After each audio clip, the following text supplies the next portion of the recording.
დიდი ისრაელი და დიდი თურქეთი ერთმანეთთან ომისთვის ემზადება.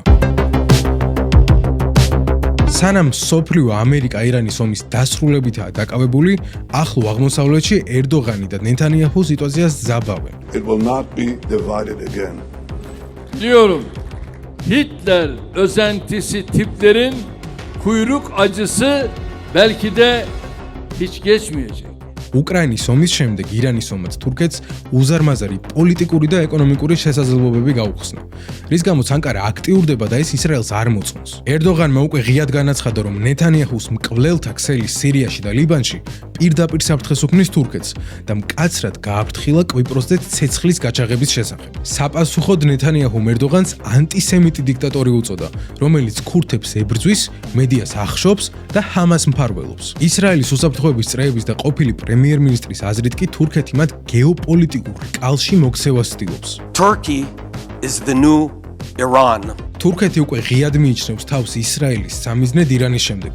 ერდოღანმა შეაჩერა ყოველგვარი ეკონომიკური კავშირები ისრაელთან და მის წინააღმდეგ საერთაშორისო სამართლებრივი ომიც წამოიწყო. İsrail durdurulmalıdır. Bu insanlığın ve insanlık cephesinin ödevidir.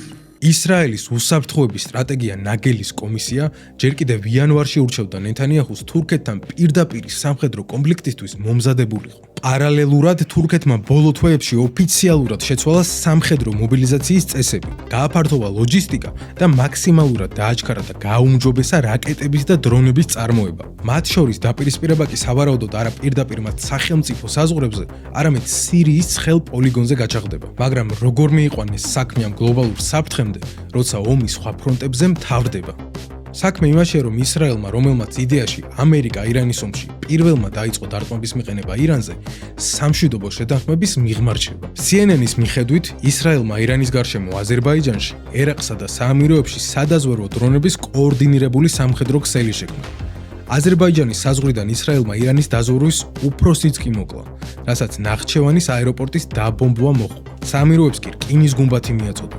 ამ ფონზე ტრამპ ირანს ჯერ მძიმე დარტყმებით დაემუქრა, შემდეგ კი 38-ად შესანიშნავ შეთანხმებას ვაღწევთო. სერიოზულად გეუბნებით, 38-ად გამოაცხადა. ამჯერად სიმართლე აღმოჩნდა. 107 დღიანი ომის შემდეგ პაკისტანის და ყატარის შუამავლობით ამერიკა და ირანი შეთანხმდნენ ომის დასრულებაზე.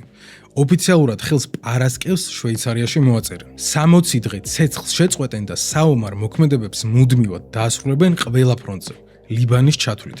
ამერიკა ხსნის ირანული პორტების ბლოკადას, ხოლო ირანული მედიის ცნობით, ამერიკული ჯარები ირანის გარშემო ტერიტორიებს დატოვებენ.